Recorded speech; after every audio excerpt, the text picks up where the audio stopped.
ನಮಸ್ಕಾರ, ನಾನು ನಿಮ್ಮ ರಾಕೇಶ್ ಆರ್ ಜೆ ಟೆಕ್ನಾಲಜೀಸ್ ಇಂದ. ನಿಮ್ಮ ಮೊಬೈಲ್ ಫೋನ್ ಅನ್ನು ಹ್ಯಾಕ್ ಮಾಡಲು ಹ್ಯಾಕರ್ಸ್ಗಳು ಒಂದು ಹೊಸ ರೂಪವನ್ನು ರಣತಂತ್ರವನ್ನು ಕಂಡುಹಿಡಿದಿದ್ದಾರೆ. ನಿಮ್ಮ ವಾಟ್ಸಪ್ ಅಲ್ಲಿ ಒಂದು APK ಫೈಲ್ ಬರುತ್ತೆ. ಯಾವ ತರ ಅಂದ್ರೆ ಈ ಚಲನ್ ನಾವು APK, RTO APK, ಇನ್ನಿತರೆ PM ಕಿಸಾನ್ ಯೋಜನಾ APK, ಪೆನ್ಷನ್ ಯೋಜನೆ APK ಅಂತ ಬರುತ್ತೆ.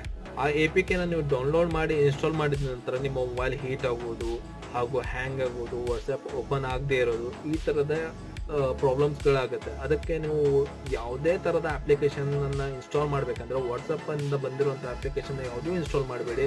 ಪ್ಲೇಸ್ಟೋರ್ ನಲ್ಲಿ ಇರುವಂತ ಅಫಿಷಿಯಲ್ ಅಪ್ಲಿಕೇಶನ್ಸ್ ಮಾತ್ರ ಇನ್ಸ್ಟಾಲ್ ಮಾಡಿ ಹಾಗೂ ಸೆಕ್ಯೂರ್ ಇರಿ. ಅದು ಯಾವ ತರ ಅಪ್ಲಿಕೇಶನ್ ನಿಮಗೆ ಬರುತ್ತೆ ಅಂತ ನಾನು ಲಾಸ್ಟ್ ವಿಡಿಯೋ ಎಂಡಿಗೂ ಹಾಗೂ ಸ್ಟಾರ್ಟಿಂಗ್ ನಲ್ಲಿ ಹಾಕಿರ್ತೀನಿ. ಆ ತರ ಯಾವುದೇ ನಿಮ್ಮ ವಾಟ್ಸಪ್ ಅಲ್ಲಿ ಬಂದ್ರೆ ಯೂಸ್ ಮಾಡಬೇಡಿ, ಅಂದ್ರೆ ಇನ್ಸ್ಟಾಲ್ ಮಾಡ್ಕೋಬೇಡಿ. ಸ್ಟೇ ಸೆಕ್ಯೂರ್ ಆಗಿ.